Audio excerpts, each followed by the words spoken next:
pengakuan hasil penilaian angka kredit secara tepat sesuai dengan ketentuan perundangan yang berlaku. Menjamin mutu pelaksanaan pengakuan hasil penilaian angka kredit di PTN, Kopertais, PTKL, dan menjadi dasar pertimbangan pimpinan di kementerian, ya, dalam ini Dirjen Pendis, dalam penetapan angka kredit, maupun Dirjen Diktiristek atau Dirjen Vokasi. Ini. Kemudian berikutnya, ini langkah-langkahnya, ya. Langkah-langkahnya yang perlu dilakukan oleh dosen, ya. Saya coba langsung saja ke ini supaya nanti banyak tanya jawab, ya. Langsung ke flowchart ini. Yang perlu dilakukan dosen adalah menginventarisir kegiatan tridharmanya. Yang pertama, dikumpulkan dulu kegiatan tridharma dan penunjang mulai TMT atau setelah penetapan angka kredit yang terakhir, ya, pada saat naik pangkat atau jabatan, sampai dengan 31 Desember 2022. Setelah dikumpulkan, diinventarisir, kemudian dibuat dupaknya, daftar usulan penetapan angka kredit. Nah, dupaknya sama, baik yang pengakuan maupun kenaikan pangkat atau jabatan, dupaknya sama, seperti yang biasa Bapak Ibu pakai untuk usulan kenaikan pangkat maupun jabatan. Ya. Jadi Bapak Ibu harus membuat daftar atau pernyataan melaksanakan kegiatan pendidikan.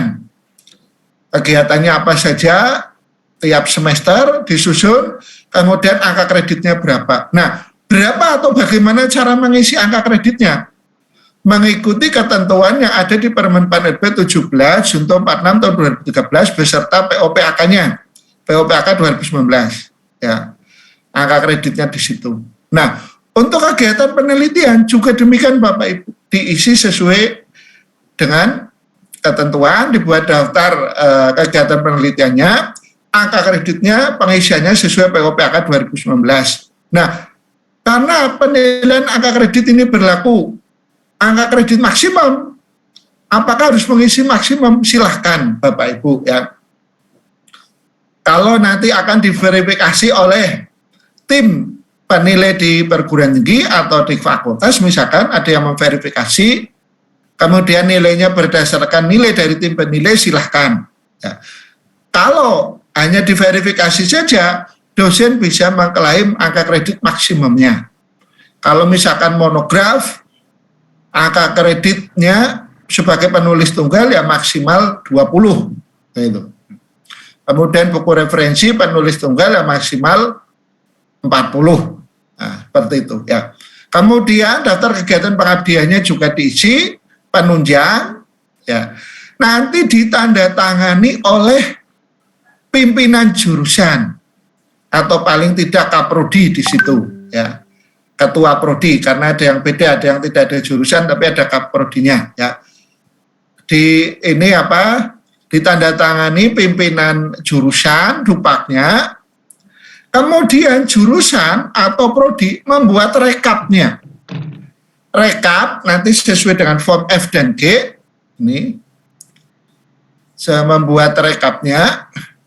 Nah, ini pernyataan pelaksanaan pendidikannya seperti ini sama ya. Jadi ini diisi yang pernyataan pelaksanaan pendidikan ini nama ini adalah nama kaprodinya ya misalkan atau ketua jurusannya. Kemudian yang bawah itu dosen, identitas dosen ini. Nama ini pangkat golongan ruang TMT, jabatan fungsional TMT unit kerja. Nah, di sini ya kegiatan pendidikannya apa aja ini ya. Oke. Berikutnya surat pernyataan melaksanakan penelitian sama seperti pada saat ngajukan kenaikan pangkat dan jabatan, ini formatnya ya. Di perguruan tinggi masing-masing itu sudah punya form ini ya. Bahwa kalau pakai Excel nanti lebih mudah di dalam menjumlahnya ya ini. Kemudian di sini juga identitas dari kaprodinya, kemudian ini identitas dari dosen yang akan mengklaim atau membuat pengakuan angka kreditnya ya. Nama nih pangkat golongan ruang TMT jabatan unit kerja.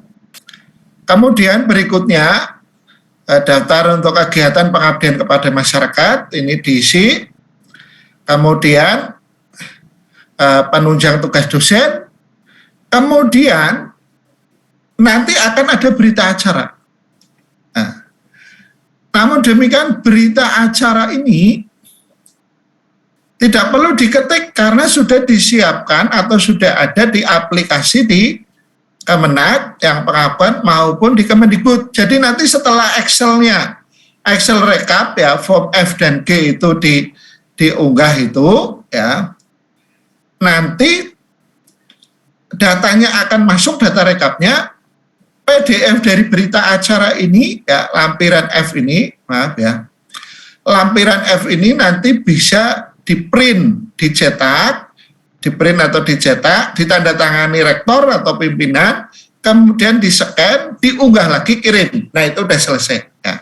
Jadi ini berita acara ya. Jadi berita acara ini isinya ya, pada periode sejak terhitung mulai tanggal TMT pangkat atau jabatan fungsional dosen terakhir sampai dengan 31 Desember 2022 telah dilakukan penilaian terhadap hasil kerja dosen setelah penetapan angka kredit terakhir. Nama PTN, LDT atau PTKL ini nanti diisi online ya, diisi online, kode PTN, LDT, PTKL diisi online juga. Kemudian yang berikutnya, berdasarkan peraturan Menteri Pendayagunaan Aparatur Negara dan Reformasi Birokrasi Permen Pan RB nomor 1 tahun 2023 tentang jabatan fungsional pasal 58 ayat 1 dan ayat 2 telah dilakukan penilaian hasil kerja dosen dengan mengacu kepada Permen Pan RB nomor 17 Junto 46 tahun 2013 dan pedoman operasional PAK tahun 2019 dan suplemennya dengan hasil pada lampiran F. Demikian berita acara hasil penilaian angka kredit ini dibuat untuk dapat digunakan sebagaimana mestinya sesuai ketentuan peraturan perundang-undangan yang berlaku. Nah, baru di bawah ini ditandatangani pemimpin PTN. PDF-nya ya, bukan mengetik sendiri, nanti muncul setelah download yang PDF-nya. Oke, nah kembali ke belakang setelah ini apa yang dilakukan di tingkat jurusan. Ya, jadi setiap dosen membuat dupak ini, kemudian paling tidak ini ketua jurusan, ya, ketua jurusan atau kaprodi membuat rekapnya ini. Ya. Jadi kalau di prodi itu ada 30 dosen, nah dari 30 dosen ini direkap di sini. NIDN, NIDK, nama dosennya. Ini misalkan nama dosen siapa? A. Ahmad ya misalkan. Pangkat terakhir 4A golongan ruang golongan ruang 4A. TMT kapan? Kemudian jabatan fungsional terakhirnya, angka kredit kumulatif terakhir. Berarti sesuai dengan penetapan angka kredit terakhir. Ya, ini TMT-nya kapan? Ini TMT kapan ya? Kemudian ini yang pengakuan, kolom pengakuan. A, B, kum A, kum B, kum C, kum D, kum E. Ini dimasukkan sini untuk setiap dosen. Baru ini angka kredit kumulatif, pengakuannya berapa kumulatifnya. Ya. Jadi data pangkat terakhir dosen, golongan ruang dosen, TMT, kemudian jabatan fungsional terakhir, dan angka kredit kumulatif terakhir beserta angka kredit kumulatif baru ini dipakai untuk nanti konversi setiap dosen ke sistem integrasi ya. Sehingga data ini memang diperlukan untuk semua dosen ya.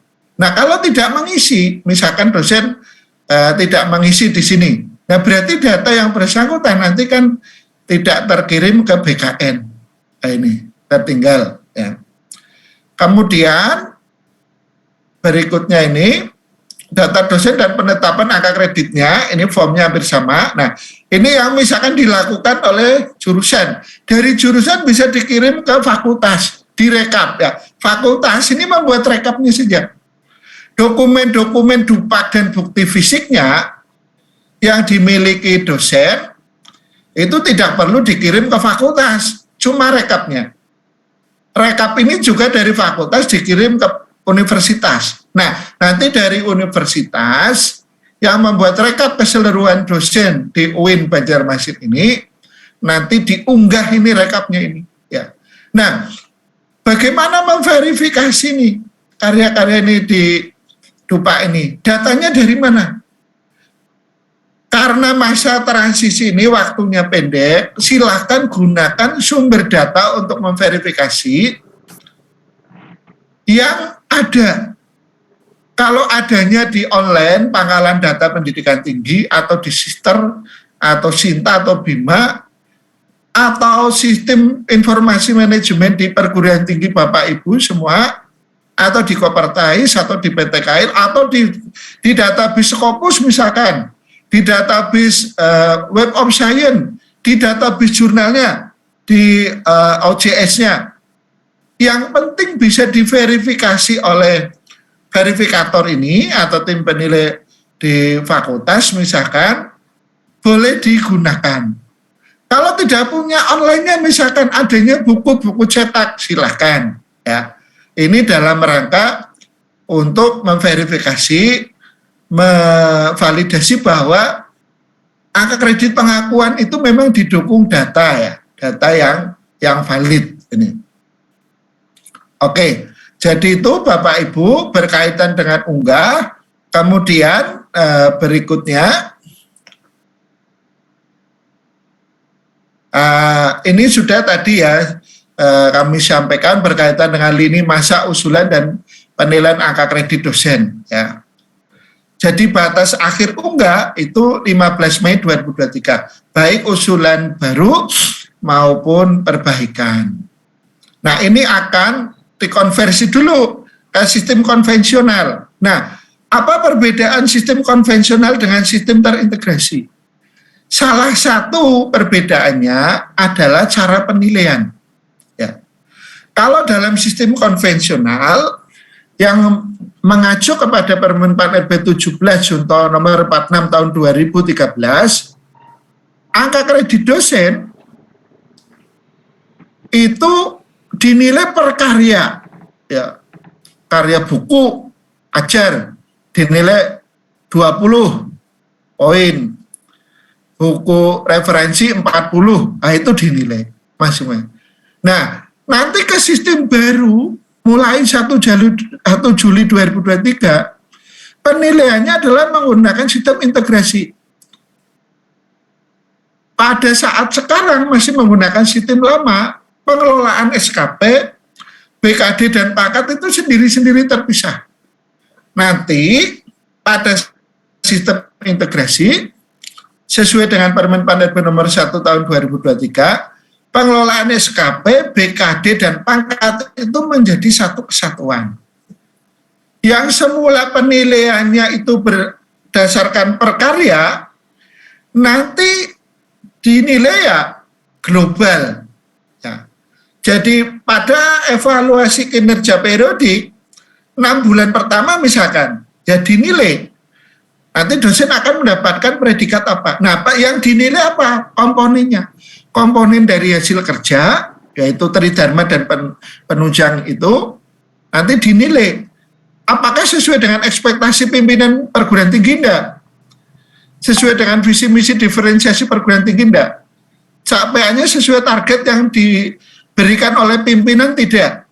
Nah, nanti pimpinan akan membuat penilaian.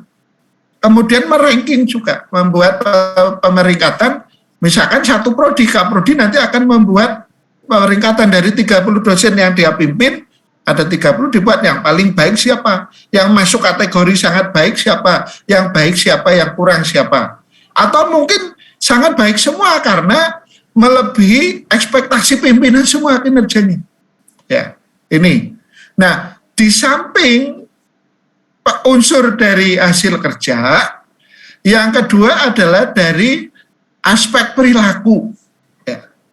Jadi aspek perilaku ini juga merupakan bagian dari yang dinilai. Nah, apa aspek perilaku ini? Ya, aspek perilaku ya nanti ada loyalitas, ada kolaborasi, kolaboratif, Apakah dosen ini bisa kerjasama dengan dosen lain? Enggak. Kok aspek komunikasi, bisa komunikasi enggak? Kemudian loyalitas, kalau ditugasi ini dikerjakan enggak? Itu kan. Nah, ini nanti pimpinan tentunya akan memegang peranan penting di dalam penilaian kinerja ini. Ya.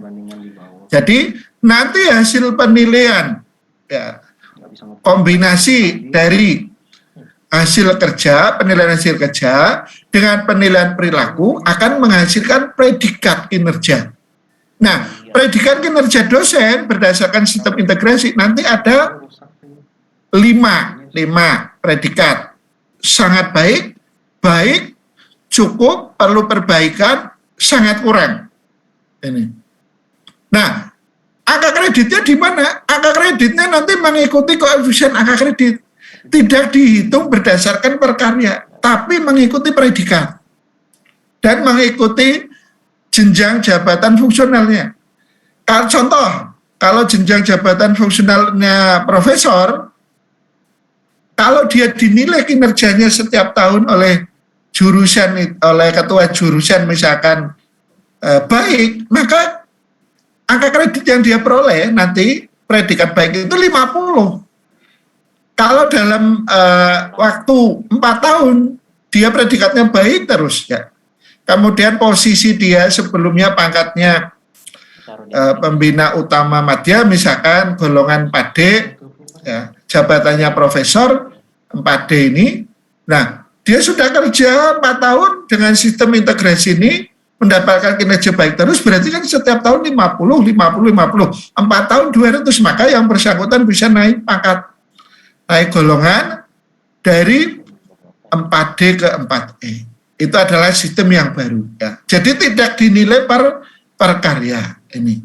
Nah, data Bapak Ibu yang tadi data pangkat terakhir, jabatan terakhir, golongan ruang terakhir, angka kredit pada penetapan PAK terakhir, dan hasil klaim pengakuannya, angka kreditnya, nanti dijadikan dasar untuk konversi ke sistem integrasi. Nah, manfaatnya apa?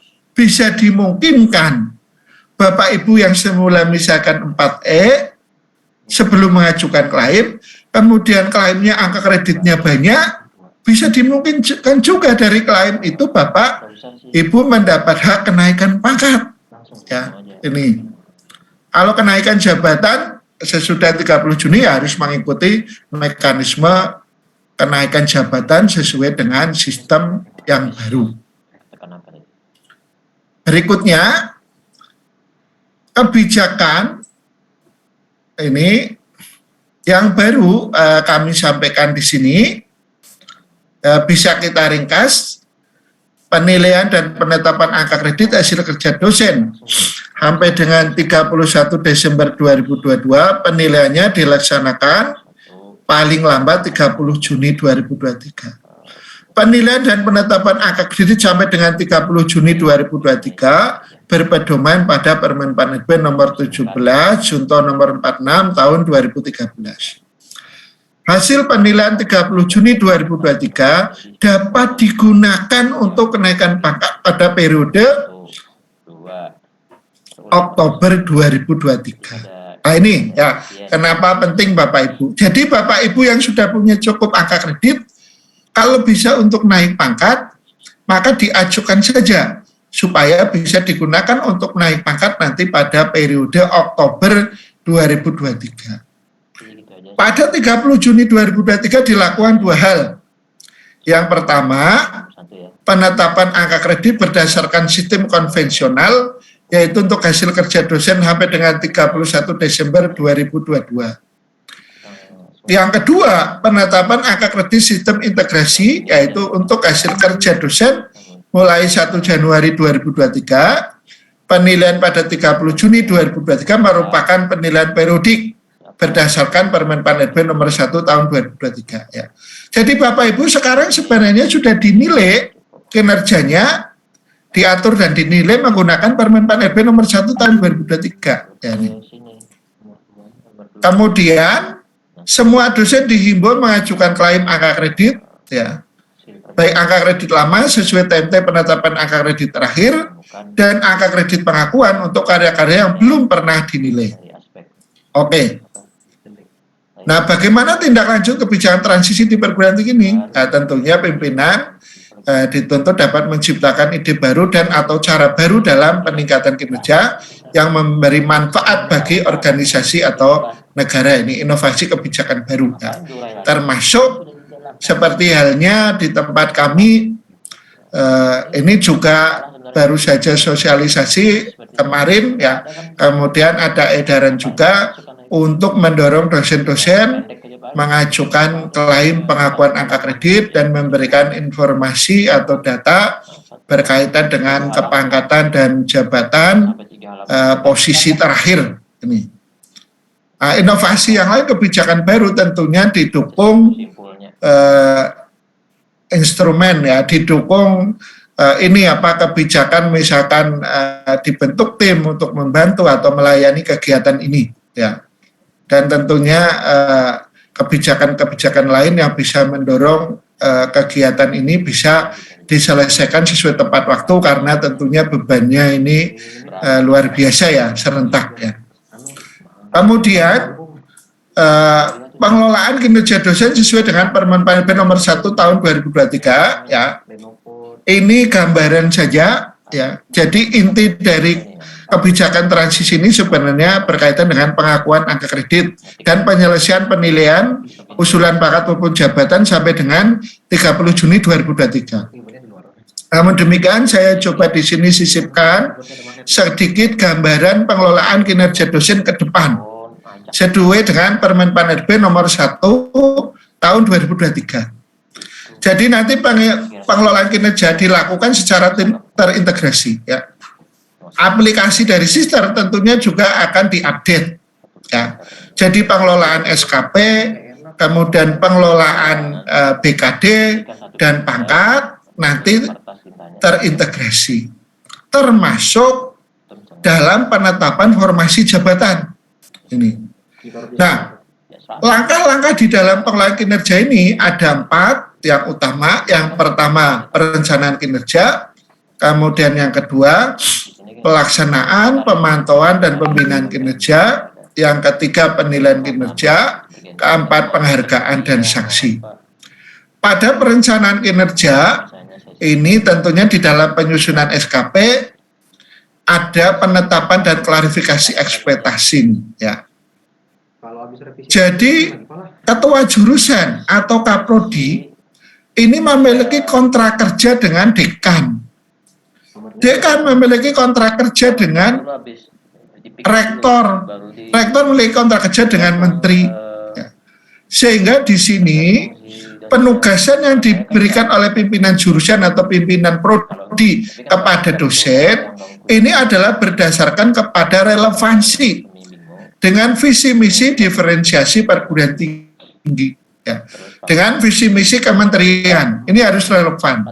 Nah, di sini ada perubahan paradigma pada Permen PAN-RB nomor 17 Junto 46 tahun 2013 dengan konsep di dalam pengelolaan kinerja yang baru. Ya. Kalau dulu dosen mengerjakan target-target kinerja individu, ya. Jadi dosen mau meneliti apa saja, kapan saja, apa saja itu terserah dosen. Ya. Tentunya sesuai dengan konsep pengelolaan kinerja yang baru ini, apa yang dilakukan dosen adalah dalam rangka melaksanakan tugas institusi. Ya. Jadi tugas atau beban kerja yang diberikan dosen itu adalah bagian dari tugas institusi. Ya. Kalau misalkan pimpinan, ketua jurusan memiliki ekspektasi setahun misalkan untuk prodi A, akan menerbitkan artikel di jurnal internasional bereputasi itu 30. Dosennya ada 30. Nah, ini bisa dibagi oleh pimpinan jurusan atau prodi kepada dosen masing-masing harus berkontribusi 1 misalkan. Atau oleh pimpinan akan diberikan ke yang levelnya lektor kepala ke atas. Misalkan di situ LK-nya ada 10. GB-nya nanti ada berapa. Kemudian target atau ekspektasi publikasi internasional itu didistribusikan. Nah, itu ya. Kemudian bagaimana misalkan topik-topik riset. Nah, topik-topik riset ini juga dibutuhkan relevansi dengan visi misi perguruan tinggi. Apa dari riset yang akan dikembangkan di prodi itu? Sehingga dosen ini tidak boleh jauh dari visi misi yang sudah ditetapkan oleh prodi itu. Ya. Dosen A, dosen B, dan C nanti akan berintegrasi, akan kolaborasi dalam teamwork. Sehingga nanti ke depan, di dalam penentuan formasi jabatan ini juga dipertimbangkan. Ya. Semacam ada struktur organisasi di dalam KBK. Ya. Profesor menjadi leader, akademik leader di situ, punya LK berapa, lektor berapa, asisten ahli. Nah, ini pekerjaan risetnya menuju pada satu titik. Ya. Fokus utama di KBK itu masing-masing memberikan kontribusi sehingga nanti terjadi riset interdisiplin di situ, multidisiplin. Nah, pada penyusunan SKP ini kalau sudah ditetapkan ekspektasinya, nah ini nanti SKP-nya terus jadi, butir-butir kegiatan yang harus dilakukan dosen sudah disetujui oleh pimpinan. Nah, ini juga ada ketentuan yang harus diacu ya, karena diatur pada peraturan yang lebih tinggi, yaitu berkaitan dengan beban kerja dosen dan kewajiban khusus. Meskipun dalam Permen PAN-RB nomor 1 tahun 2023 itu tidak diatur berkaitan dengan beban kerja dosen maupun kewajiban khusus. Tetapi karena dosen itu diatur punya undang-undang sendiri, undang-undang guru dan dosen, ya, maka aturan tentang beban kerja ini juga mengacu kepada aturan beban kerja yang diatur pada Undang-Undang Guru dan Dosen, yaitu minimal 12 SKS, maksimal 16 SKS per semester. Atau minimal 24 SKS, maksimal 32 SKS per tahun. Demikian juga kewajiban khusus. Kewajiban khusus dosen itu diatur pada Undang-Undang Guru dan Dosen maupun Undang-Undang Pendidikan Tinggi. Ya. Sehingga nanti di Permen PAN-RB tentang JF dosen, dua hal ini muncul. Ya. Tentang kewajiban khusus. Ya. Jadi kalau di Undang-Undang Guru dan Dosen, kewajiban menulis buku itu sebenarnya bukan hanya guru besar. Tetapi di Undang-Undang Dikti dinyatakan eksplisit, profesor itu harus menulis buku dan publikasi internasional. Tapi di Undang-Undang Guru dan Dosen, semua dosen, ya, nih, semua dosen mulai menulis buku, ya. Bukunya apa saja, tidak ditetapkan harus buku referensi atau buku ajar atau apa di undang-undang. Ya. Nanti aturan di bawahnya tentunya akan lebih spesifik apakah buku referensi atau buku monograf atau buku teks lainnya. Ya. Kemudian yang kedua, tahapan kedua, ini pelaksanaan, pemantauan, dan pembinaan kinerja. Ya. Kalau selama ini misalkan kerja dosen, kerja aja, tidak pernah dipantau oleh pimpinannya, tidak ada feedback, ini tidak ada diskusi, atau apa, untuk menyelesaikan pekerjaannya. Dan nanti, secara real time dan tersistem, tentunya menggunakan aplikasi, pimpinan itu harus memberikan umpan balik, harus memantau pelaksanaan kinerja dosen ini. Ya, jadi mulai dari penyusunan SKP, setelah itu pelaksananya 3 bulan ada progres atau bahkan mingguan. Jadi praktek di dalam manajemen pada saat kami dulu menjadi kepala UPT Perpustakaan, pada waktu itu saya belum baca tentang pengelolaan kinerja berdasarkan Permen PAN-RB nomor 6 tahun 2022, karena saya bekerja tahun 2012 sampai dengan 2017. Tapi prinsip saya waktu itu adalah learning by doing. Ya. Jadi sebagai kepala UPT mencoba tugas sebagai pimpinan itu dijadikan kegiatan riset. Ya. Jadi kegiatan riset bagaimana unit saya, kemudian staf saya, selama saya kelola ini, progresnya bagaimana. Maka saya bentuk tim juga yang membantu untuk melihat, termasuk saya juga melihat kinerja tentu, kemudian secara periodik kita evaluasi, kemudian kita kasih treatment. Ya, itu sebenarnya modelnya seperti itu ya. Jadi kita bisa menjadikan pekerjaan kita ini learning by doing itu. Jadi kita seperti riset, kita pantau terus ada masalah apa progresnya bagaimana, kita bisa buat treatment. Nah ini sama halnya seperti ini yang diatur di dalam Permen Pan RB nomor 6 tahun 2022 tentang pengelolaan kinerja JF ini. Yaitu ada pelaksanaan, pemantauan, dan pembinaan kinerja. Nah pembinaannya itu bisa diskusi dengan pimpinan, antara dosen dengan pimpinan. Bisa bentuknya melalui chat, melalui WA, atau tatap muka langsung. Ya, ini bisa berbagai macam. Nah, nanti pemberian umpan balik tentunya akan ada indikator dan borang pemantauannya. Nah, setiap kegiatan terjemaah dosen nanti juga disimpan. Ada bukti fisiknya, itu nanti untuk unggah bukti kegiatan.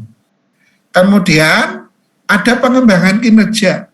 Pimpinan, kalau sudah mendapatkan data, masukan bagaimana kinerja dosen, pimpinan bisa memberikan saran dan masukan. Nah, tahap berikutnya, tahap ketiga, yaitu penilaian kinerja. Di sini evaluasi kinerja, bisa dilakukan evaluasi kinerja periodik. Periodik itu bisa 3 bulanan, bisa 4 bulanan, bisa 6 bulanan, dan kinerja tahunan. Jadi setiap tahun harus ada lain kinerja tahunan. Nah, dari evaluasi kinerja ini akan mendapatkan predikat kinerja dari sangat baik sampai dengan sangat kurang.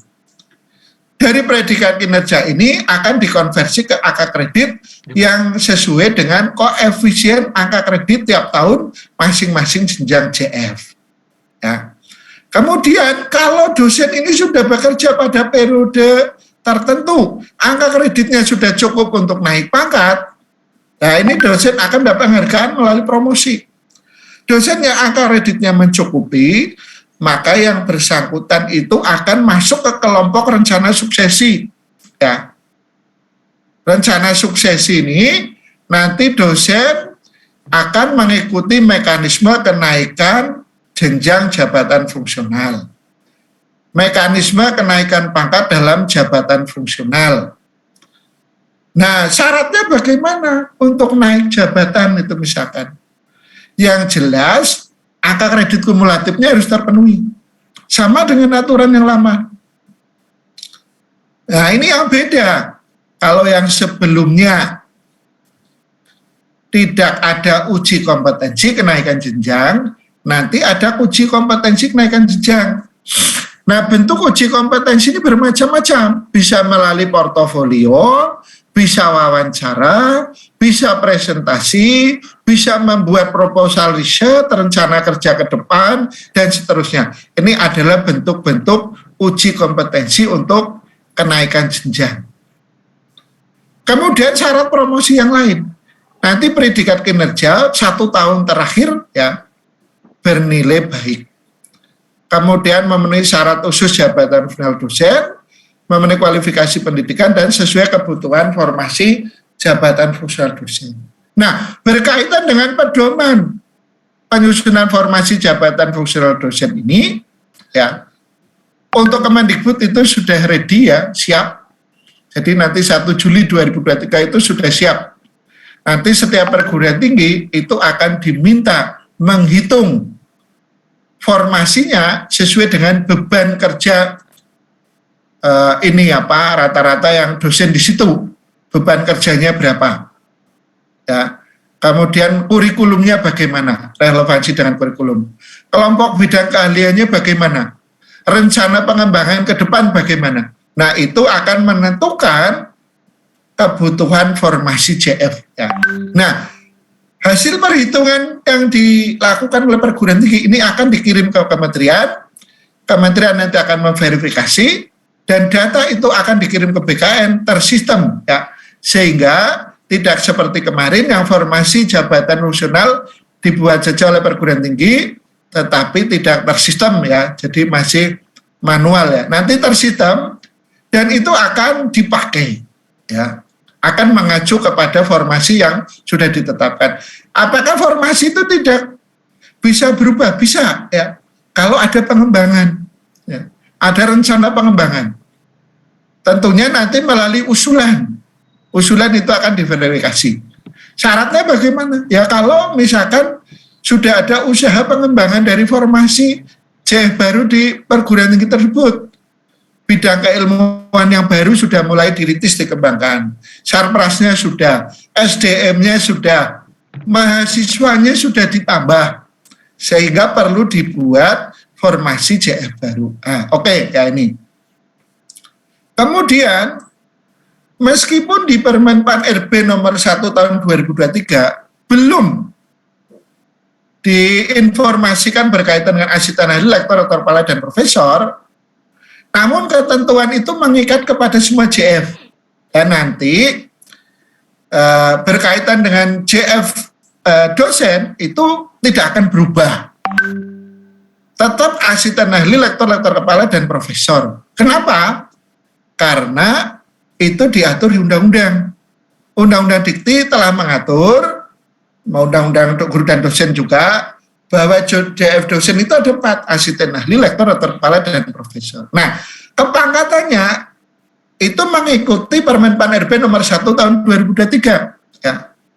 Di sana, golongan ruang juga sama. Nah, angka kreditnya juga mengikuti Permen Pan RB nomor 1 tahun 2023. Yang dihitung adalah diperhatikan di sini deltanya. Untuk naik dari 3B, dosen itu minimal master S2 untuk menjadi dosen. Sehingga dia minimal kalau S2 dia dapat 3B. Kalau S3 dia bisa 3C nanti lektor. Ya. Nah, untuk naik dari 3B ke C dibutuhkan angka kredit 100. Untuk naik dari 3C ke 3D 100. Untuk naik dari 3D ke 4A dibutuhkan 100. Untuk naik dari 4A ke 4B dibutuhkan 150. Untuk naik dari 4B ke 4C dibutuhkan 150. Untuk naik dari 4C ke 4D dibutuhkan 150. Untuk naik dari 4D ke 4E dibutuhkan 200. Nah, bagaimana kalau naik jabatan? Dari asisten ahli ke lektor dibutuhkan 100. Dari lektor ke lektor kepala dibutuhkan 200, dari lektor kepala ke profesor atau GB dibutuhkan 450. Nah, sekarang kita coba simulasi waktu tempuhnya, waktu pencapaian. Seorang dosen, kalau dia sangat excellent, dia pada saat masuk SD 7 tahun atau 6 tahun, tidak pernah nunggak atau selalu naik kelas. SMP juga demikian, bagus. SMA langsung. S1 juga lulus tepat waktu, misalnya 4 tahun. S2 2 tahun atau 1,5 tahun. S3 3 tahun atau 2,5 tahun misalkan. Dia langsung diterima CPNS. Lulus S3, umur 28 tahun. Kemudian kerjanya itu excellent terus. Oleh pimpinan selalu dinilai sangat baik. Dia CPNS 28 tahun, terus mendapatkan asisten ahli di sini, dia bekerja, maka dia akan mencapai lektor, asisten ahli, setelah 5,3 tahun. Jadi cukup lama ya. Kemudian setelah lektor, untuk mencapai lektor kepala, kalau dia kinerjanya sangat baik terus, ini dia tiap tahun angka kreditnya 37,5. Pada saat dia asisten ahli, kalau kinerjanya sangat baik, angka kreditnya 18,75. Nah, dari lektor ke lektor kepala, ini ditempuh 5,3 tahun kalau kinerja dia sangat baik terus. Nah, dari lektor kepala ke guru besar, ini koefisien angka kredit lektor kepala itu sangat baik 56,25. Kalau predikatnya baik 37,5. Ya. Jadi kalau dosen jabatannya sama, predikatnya sama, baik, angka kreditnya sama. Tidak bisa beda seperti dulu. Si A itu setahun bisa 100 angka kredit. Si B itu 200 angka kredit. Yang lain 50 angka kredit, nggak bisa itu. Ya. Jadi kalau predikat kinerjanya sama-sama LK, yang satu sangat baik, dia akan dapatkan tiap tahun 56,25. Kalau baik 37,5, bedanya itu di grade sesuai predikatnya. Ini. Kemudian kalau dari LK, tadi yang masuk menjadi dosen 8 tahun, ini dia akan 7,9 tahun mencapai GB. Ya. Jadi pada saat GB ini, umur 46,5. Ya, jadi nampaknya prediksi saya itu ke depan, profesor itu tidak semudah sekarang. Tidak semudah sekarang. Ya. Alhamdulillah dulu saya bisa 39,5 tahun. Ya. Nampaknya ke depan profesor yang super cepat itu ya kisarannya 45 tahun lah gitu. 45 tahun itu dengan catatan apa? Allah itu sangat memudahkan. Lahir 6,5 tahun udah bisa masuk SD 6 tahun. S1 misalkan 4 tahun, nggak perlu molor-molor. S3 juga 3 tahun, nggak perlu sampai 4 tahun dan langsung kerja itu ya. Jadi demikian Bu Rida, paparan kami, kita masuk ke tanya jawab untuk supaya bisa mengeksplor, menginventarisir pertanyaan-pertanyaan dari Bapak Ibu semua. Terima kasih.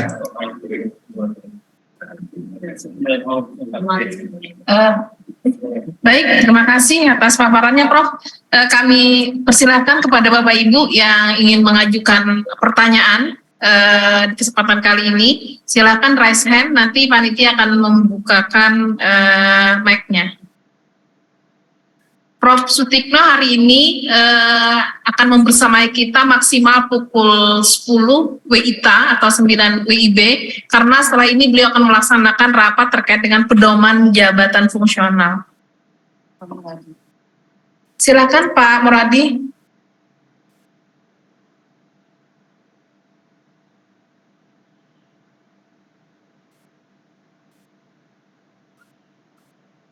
Silakan Pak.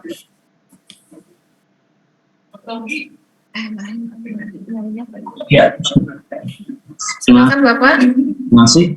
Assalamualaikum warahmatullahi wabarakatuh. Waalaikumsalam warahmatullahi wabarakatuh. Yang saya hormati pimpinan saya masing, Bapak Sutikno yang sudah memberikan penjelasan yang panjang lebar terkait dengan Permen PAN RB nomor 1 tahun 2023. Ini terkait dengan apa namanya, tadi sudah sangat jelas ya terkait dengan bagaimana kita untuk dosen ini mengumpulkan ya data-data terkait pelaksanaan kewajibannya ya, baik itu pendidikan, penelitian, pengabdian dan juga penunjang. Nah, untuk ada kawan-kawan juga yang alhamdulillah sampai saat ini sudah mengajukan apa namanya jabatan fungsional baru, kemudian sudah keluar TMT-nya, tapi belum keluar PAK dan juga SK-nya. Ada yang TMT 1 Januari 2023, ada yang TMT 1 April tahun 2023. Nah ini Prof, ini apa yang harus mereka lakukan ya? Apakah menunggu saja terkait SK-nya atau tetap harus mengisi sesuai apa yang Bapak sampaikan tadi, apa namanya berkas-berkas melalui prodi ya, melalui prodi. Ini SK-nya sudah diterima Pak. Tahunya informasi itu dari mana? Kalau belum keluar SK-nya? Hasil penilaian apa namanya PAK Pak. Oh, hasil penilaian PAK ya. Sudah dapat hasil penilaiannya itu ya. Dan itu disetujui untuk naik pangkat atau jabatan. Yang disetujui Pak. Oke ya.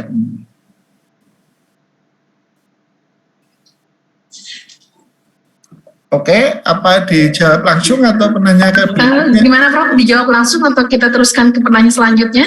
Oke, silakan mungkin penanya berikutnya ada apa-apa. Oke, silahkan Ibu Firqah. Bismillahirrahmanirrahim. Assalamualaikum warahmatullahi wabarakatuh. Izin bertanya, Prof, dengan peraturan yang baru ini, apakah memungkinkan untuk adanya lompat jabatan fungsional seperti peraturan yang terdahulu? Oke, itu aja. Oke. Iya, itu aja. Ya. Mungkin saya jawab dulu. Ya. Gimana Bapak? Saya jawab dulu aja. Oh, monggo Bapak. Ya. Jadi pertanyaan ini pertama dari Pak Ahmad Muradi. Bagaimana kalau sudah dapat informasi usulan kenaikan pangkat atau jabatannya sudah disetujui gitu ya, tetapi SK-nya belum tahu ya. Kalau pangkat ini kan periode kenaikan pangkat ini kan tertentu ya, periode April sama periode Oktober, sehingga ini bisa diisikan ya. Tapi kalau jabatan biasanya itu 1 bulan atau tanggal 1 bulan berikutnya ya. Misalkan periode penilaian sekarang ini untuk yang di Kemendikbud ini April, ini 5 April ya, 5 April 2023. Nanti TMT jabatannya adalah 1 Mei 2023, itu TMT-nya. Nah, kalau pangkat, kalau penilaiannya sekarang di April, maka itu akan berlaku nanti TMT berlakunya Oktober, bisa 1 Oktober ya, untuk memudahkan penggajian, penghitungan gaji atau masa kerja biasanya berlaku tanggal 1 ya. 1 Oktober 2023 itu ya. Jadi informasi itu sebenarnya sudah bisa dimasukkan ya Pak Ahmad Muradi, informasi TMT pangkat maupun TMT untuk jabatan itu berlakunya demikian biasanya di kementerian. Kemudian angka kreditnya berapa? Ya dari informasi hasil penilaiannya, angka kreditnya itu bisa dimasukkan ya pada saat masuk ke rekap pengakuan itu ya. Kemudian pertanyaan Bu Firko ini berkaitan dengan loncat jabatan Bapak Ibu. Ini memang dari dulu ya, pada saat Permen Pan RB 17 Junto 46 masih berlaku ya, ini sampai 30 Juni 2023, itu memang hanya JF dosen yang ada mekanisme loncat jabatan. JF yang lain itu tidak ada loncat ya. Dosen memang luar biasa nih, bisa loncat-loncat ya. Loncat vertikal, loncat horizontal, loncat diagonal gitu kan ya. Ini luar biasa untuk dosen, bisa loncat-loncat ya. Dan angka kreditnya pun seperti unlimited kan. Kadang-kadang usulan itu ribuan itu bisa diperoleh dosen angka kredit yang kadang-kadang tidak proporsional juga ya. Nah, ini memang Permen Pan RB nomor 1 tahun 2023 ini kan bukan hanya mengatur JF dosen. Nah, karena ini ketentuan ini mengikat Permen Pan RB tentang JF dosen juga, tidak ada pemberlakuan istimewa atau kekhususan untuk mekanisme kenaikan pangkat. Jadi sesuai dengan kebijakan BKN maupun Pan RB bahwa kenaikan pangkat jabatan JF dosen itu diatur oleh BKN dan Menpan RB itu sama ya. Kalau jabatan itu menurut penjelasan dari BKN itu memang kewenangan kementerian, instansi pembinanya. Tetapi untuk pangkat itu sebagai ASN itu mengacu ke induk yang mengelola, yaitu di BKN dan Pan RB. Nah, untuk dosen sesuai dengan Permen Pan RB nomor 1 tahun 2023 nanti tidak ada loncat jabatan ya. Demikian juga draft Permen Pan RB tentang JF dosen itu juga tidak memungkinkan adanya loncat jabatan, meskipun tim kita termasuk kami ini pada saat ikut membantu di tim itu sudah berulang kali kita menyampaikan itu ya, menyampaikan dalam arti yang memohon untuk ada keistimewaan untuk dosen. Karena apa? syarat untuk jabatan dosen itu luar biasa. Terutama yang paling nanti menjadikan pencapaian jenjang jabatan dosen, jabatan fungsional dosen dan kepangkatannya lebih lambat dari JF yang lain adalah dari sisi kualifikasi pendidikan. Kualifikasi pendidikan dosen itu minimal master. Jadi untuk menjadi dosen itu udah agak tua dibanding dengan JF yang lain yang boleh S1. Apalagi menjadi profesor harus doktor. Nah, lebih tua lagi untuk menjadi profesor. Nah ini sebenarnya sudah kita pikirkan juga dalam arti kita minta kompensasi ya sesama ASN karena pemberlakuan untuk dosen itu ini lebih tinggi syaratnya. Ada kompensasi dari sisi umur nih ya. Dari sisi umur bahwa apa? Ya kalau dulu mekanismenya bisa loncat, tapi sekarang itu belum nampak bagaimana akomodasinya. Terima kasih Bu ini Firkoh. Baik Prof. Selanjutnya ada Pak Sajali dari Kopertais 11. Silakan, Panitia. Ya, Assalamualaikum warahmatullahi wabarakatuh. Saya dari Kopertais, Pak, perwakilan dosen swasta. Ini mungkin terkait teknis, Pak. Saya tahu saya kan tadi katanya untuk rumpun non agama dan agama dipisah rekapnya kan, Pak ya? Iya. Nah, itu apakah yang non agama itu dimasukkan di aplikasi Diktis juga, Pak? Atau di Kemendikbud yang untuk pengakuan angka kredit, Pak? Ya. Nah, untuk kalau ke Kemendikbud otomatis Kopertais nggak punya akses ke sana, Pak. Cuma ada yang website Diktis saja. Gitu, Pak. Terus PAK yang sudah terbit mungkin sama dengan Pak Muradi. TMT-nya 1 Agustus 2022, Pak. Untuk pengakuan angka kreditnya itu apakah dihitung lagi, Pak, masa penilaiannya dari Agustus 2022 sampai Desember 2022? Misalkan dihitung lagi, dalam jenjang bulan itu dia tidak punya penelitian terbaru lagi, Pak. Apakah boleh kosong penelitiannya atau harus mencari, Pak? Nah, gitu, Pak. Sekian. Makasih. Oke, makasih, Pak. Satu lagi, Pak. Ya, silakan. Untuk dosen yang di bawah universitas, Pak, FAI dan Fakultas Agama Islam yang di bawah universitas itu, Pak, apakah pengakuannya ikut di Kemenak, apa ikut di Kemendikbud ya, Pak ya? Nah, udah itu aja, Pak. Makasih, Pak. Oke, ya. Terima kasih. Oke, baik. Kita teruskan, Prof. Dan Ada saya pertanyaan langsung lain? aja ada 3 pertanyaan. Oh, baik. Ya. Baik, Prof. Jadi Pak Sajali dari Kopertais 11.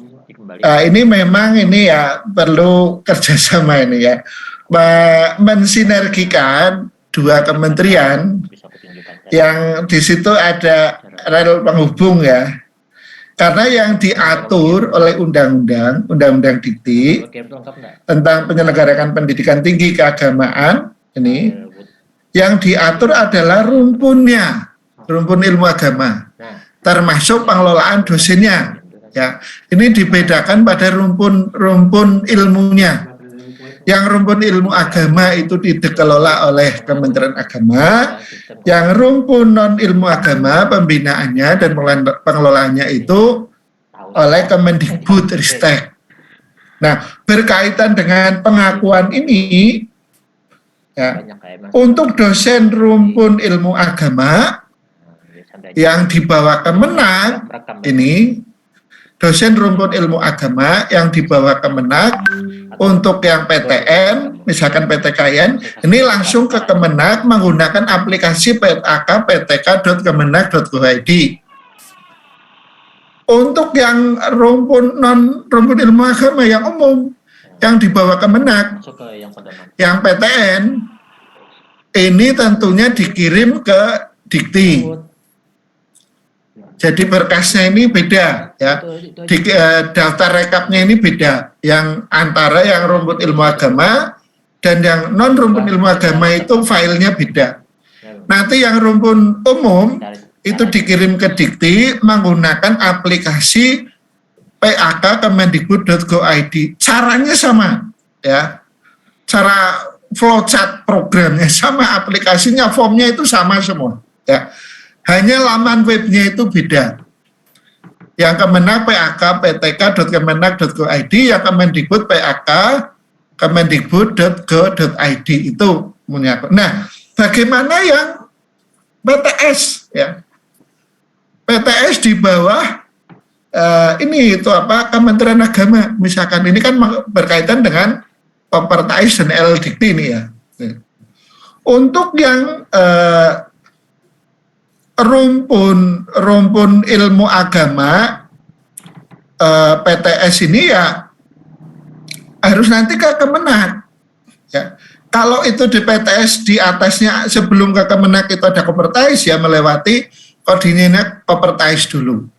Nah, demikian juga yang rumpun ilmu umum, kalau itu dikelola oleh Kopertais, berarti dari perguruan tinggi ngirim ke Kopertais dulu, dikoordinir oleh Kopertais, baru dikirim ke Kemendikbud. Ya, ini. Apakah nanti akan ke Kemenag dulu jalurnya? Ya nanti bisa dikonsultasikan. Ya, sebenarnya itu bisa di langsung sih ya sebenarnya data itu. Tapi kalau mau ini ya koordinasi dengan Kemenag dulu, ya. Dengan Kemenag yang Kopertais misalkan ke Kemenag, tapi jalurnya jadi panjang ya. Sebenarnya bisa langsung di Kopertais itu, ya. Jadi Kopertais untuk yang mengelola ini apa rumpun non rumpun ilmu agama ya ini. Kalau non rumpun ilmu agama mestinya ke LLDikti ya.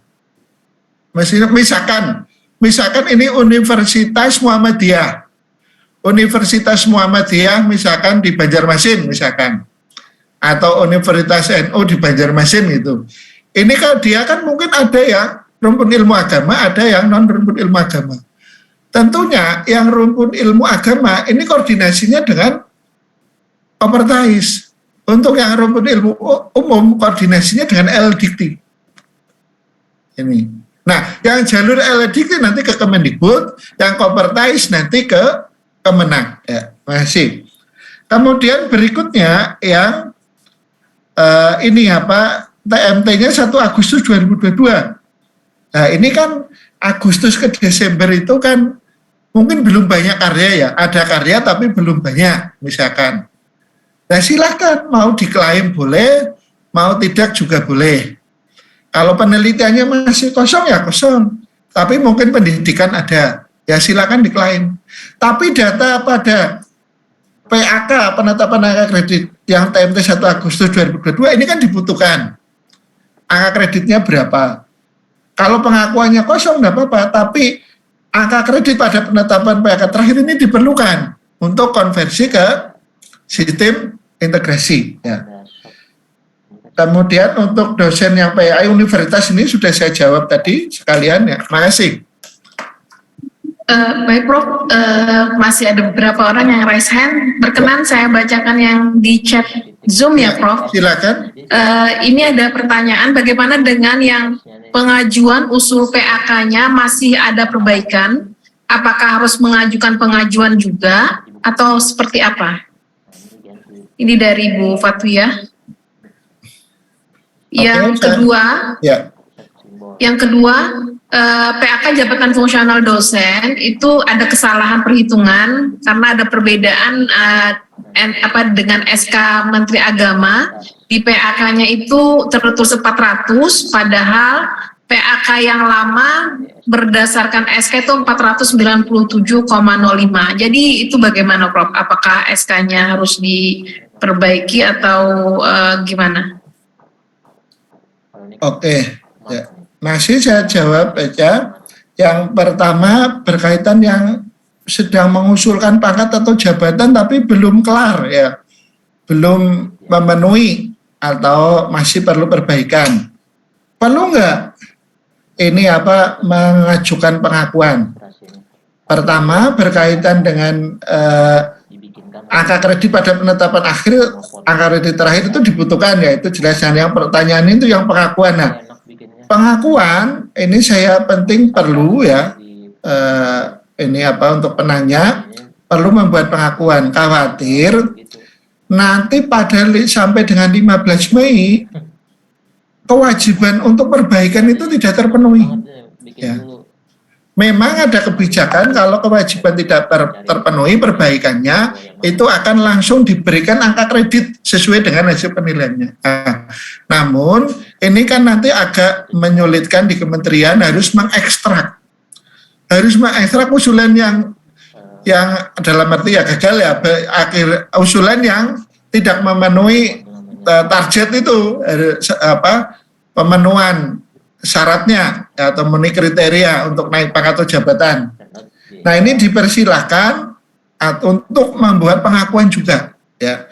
Kalau nanti ternyata sampai dengan 15 Mei belum bisa perbaikan kan data pengakuannya itu terekam ya. Karena kalau masuk di ini database yang untuk penilaian angka kredit di sana tim yang di kementerian agak kerepotan juga harus mengekstrak ya, milih mana-mana yang ini belum memenuhi untuk kenaikan pangkat atau jabatan ya.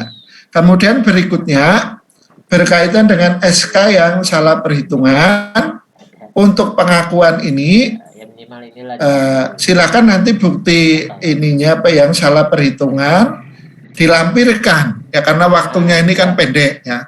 Nanti masalah perbaikan SK-nya bisa dimungkinkan ya untuk perbaikan ya kalau memang ditemukan ada kesalahan, tapi dalam waktu yang pendek ini silakan dihitung aja klaim pengakuannya yang sesungguhnya ya. Tinggal dijelaskan nanti di situ ya, disampaikan ke tim yang benar itu seperti apa itu kan di situ ya. Demikian Bu Rida. Baik, Prof, di sini ada Pak Muhammad Rida, silahkan. Assalamualaikum warahmatullahi wabarakatuh. Waalaikumsalam. Izin bertanya, Prof. Ya, silakan. Pertama gini, Prof. Kami dulu sebelumnya adalah dosen tetap non PNS yang sudah mendapat japung lektor, Prof, sebelumnya. Nah, saat ini kami adalah dosen PNS yang baru saja mendapat SK. Nah, karena PNS baru, jadi diharuskan untuk mengajukan PAK ulang sebagai syarat pengangkatan jabatan fungsional pertama dosen. Nah, itu bagaimana, Prof? Apakah PAK sebelumnya itu masih bisa digunakan kalau berdasarkan peraturan yang baru ini, baik itu PAK seasonally maupun PAK lektornya? Nah, yang kedua, PAK kami waktu non-PNS kemarin sampai dengan lektor itu sebagai dosen teknologi pembelajaran, Prof. Nah, namun untuk PNS sekarang itu sebagai dosen formasi pendidikan agama Islam. Nah, itu apakah tetap sinkron atau bagaimana? Terima kasih. Oke, saya jawab langsung ya, Bu Rida. Oke, monggo Prof.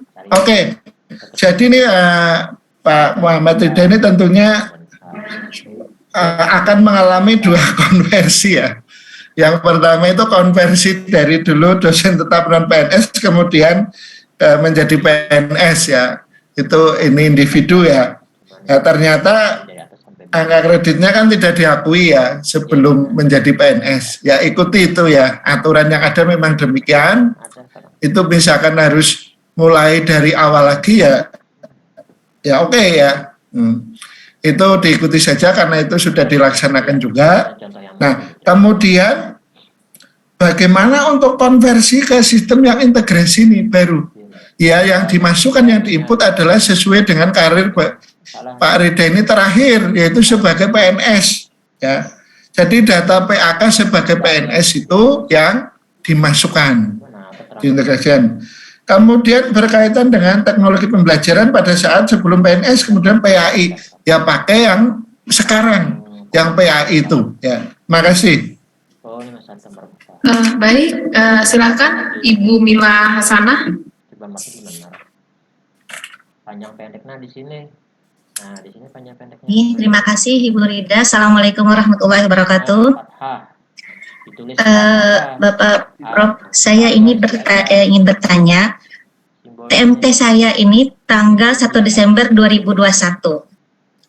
Posisi lektor kepala 598.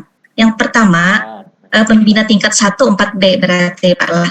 Berarti saya ini mengajukannya tanggal 1 Desember 2021 sampai tanggal 31 Desember 2022. Ini bentuknya pengakuan atau usulan, Pak? Kemudian yang kedua, karena 4B itu kan 550 saja komnya, berarti saya ada kelebihan 48 kom. Apakah ini bisa diklaim atau dikonversi ke tahap berikutnya ini? Itu saja dari saya, Pak. Terima kasih. Oke ya Ibu Mila ya. Nah, pertanyaan yang pertama, TMT terakhir penetapan angka kredit terakhir kan 1 Desember 2021. Nah, untuk klaim pengakuannya silakan saja, ini dari Desember 2021 kemudian ke ini 2022, ini kan belum ada, baru setahun ya. Setahun ya, masih pendek. Itu untuk naik pangkat jelas nggak bisa, ini harus pengakuan. Pengakuan harus pengakuan. Nah, ini silakan karya setelah 31 Desember 2021 sampai dengan 31 Desember 2022 yang dimiliki dan belum dinilai, ini diajukan klaim. Nah, kemudian yang lebihan, yang tadi kan dari 550 ya, berarti ada kelebihan 48 ya. Kelebihan 48 ini nggak usah ngitung lebih-lebihan Bu ya, jadi tinggal di entry saja angka kredit yang terakhir itu, nanti yang kumulatif itu berapa gitu ya. Jadi nanti penghitung konversinya juga sederhana ya, sederhana. Nanti data PAK terakhir, pangkat terakhir atau pangkat terakhir ini terutama, nanti dia masa kerjanya sudah berapa lama. Nah itu diperhitungkan apa ini seseorang ini dari data konversi ini sudah bisa naik pangkat atau belum gitu ya. Jadi naik pangkat bisa naik pangkat reguler atau naik pangkat karena mencukupi angka kredit ya, masih. Baik, ini ada perwakilan dari analis kepegawaian Pak Arbani.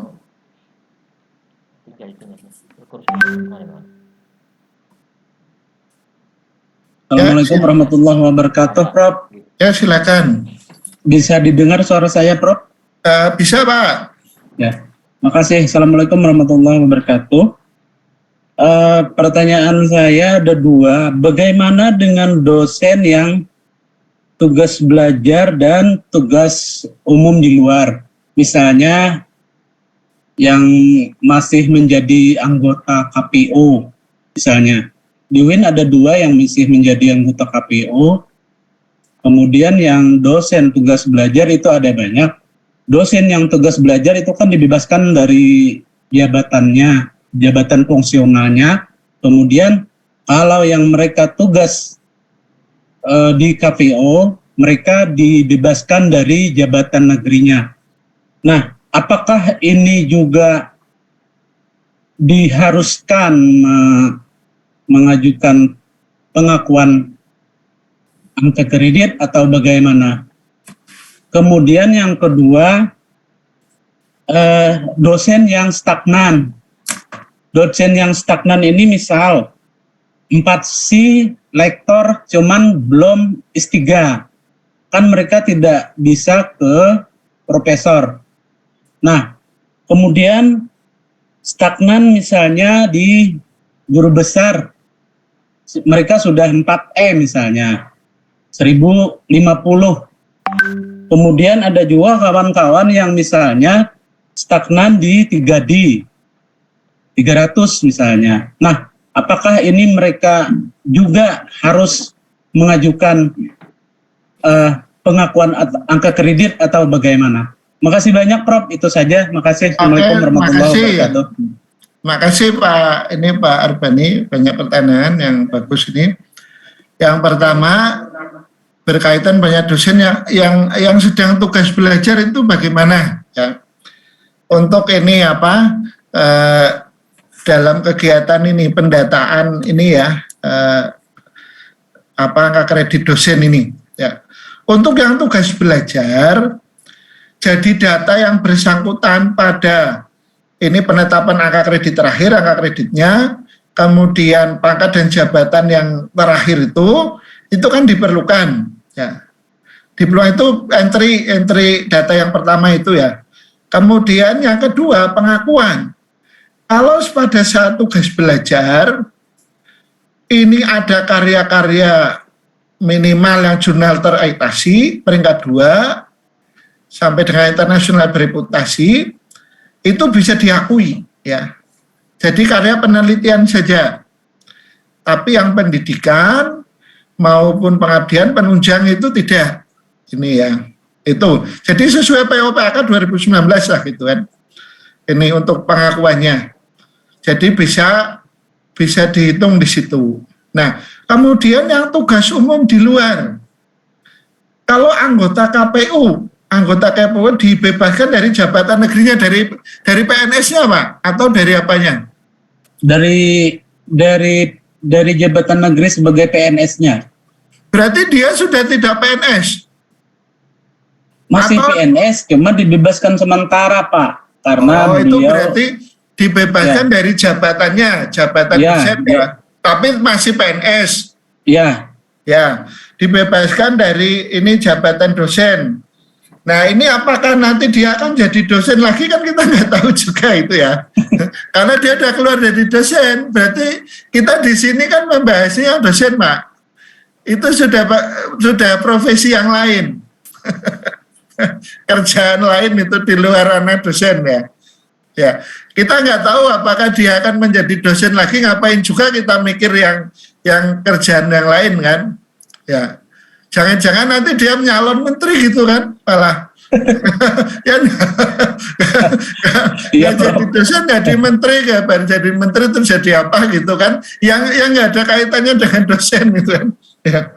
Oke, jadi yang di ini atur silakan yang dosen Pak. Yang untuk ini kita di sini yang dosen aja. Kemudian untuk dosen yang stagnan ini. Misalkan lektor kepala 4C, ya padahal KGB-nya itu tinggal sedikit saja gitu kan. Tapi tetap nggak bisa karena belum punya syarat khusus gitu kan. ya. Artikel apalagi belum S3. Ya. Belum S3 ini agak sulit Pak. Ya kalau belum S3. Jadi ya dia data di lektor kepala itu TMT-nya kapan terakhir, angka kreditnya berapa, kemudian karya setelah TMT PAK terakhir itu sampai dengan 31 Desember 2022 ini silakan diklaim angka kreditnya.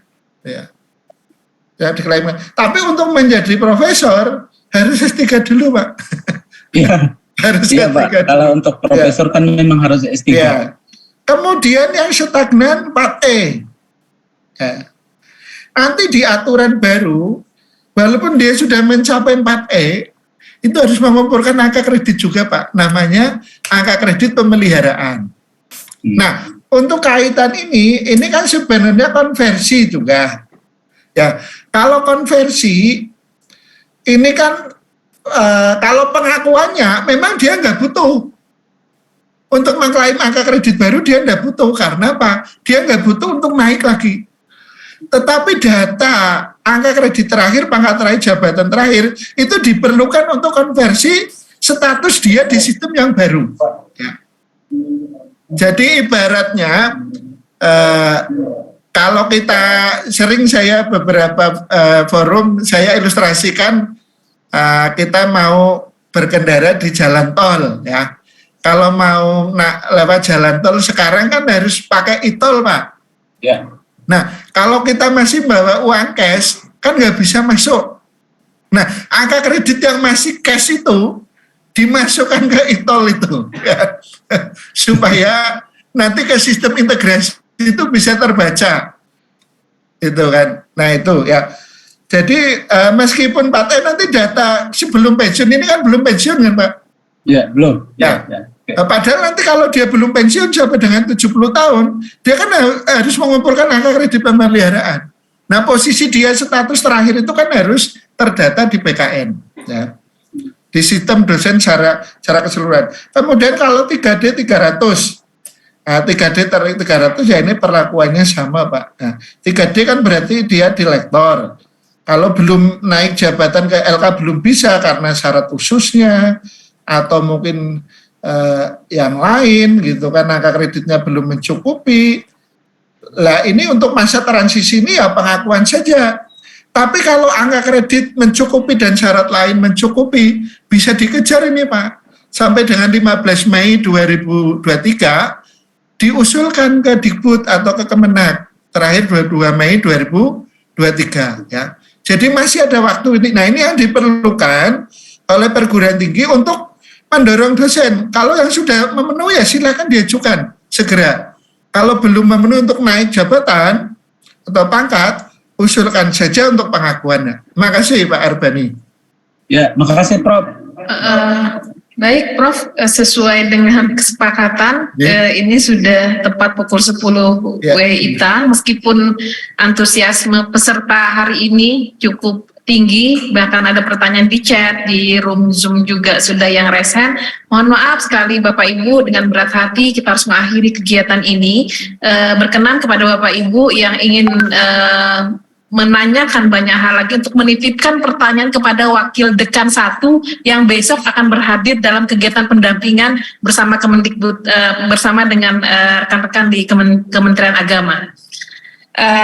Baik Bapak Ibu, secara konklusi, secara ringkas mungkin kita sampaikan bahwa usulan angka kredit nanti yang diusulkan adalah hingga tanggal 31 Desember 2022 yang aplikasinya akan di-close untuk Kemendikbud di 15 Mei 2023 dan untuk rumpun keagamaan insya Allah ini akan di-close di 22 Mei 2023 dan penilaiannya akan dilakukan terakhir 30 Juni 2023. Berkenan nanti untuk tim verifikasi di internal masing-masing untuk melakukan verifikasi yang sesuai dengan aturan sebelumnya, yaitu Permen Pan RB tahun 2013 dan POBKD 2019 agar memudahkan tim di Kementerian Pusat, baik Kementerian Agama dan Kemendikbudristek untuk melakukan penilaian akhir. Jadi tidak yang mengajukan asal-asalan, tapi lebih dilihat kembali dengan pedoman yang berlaku.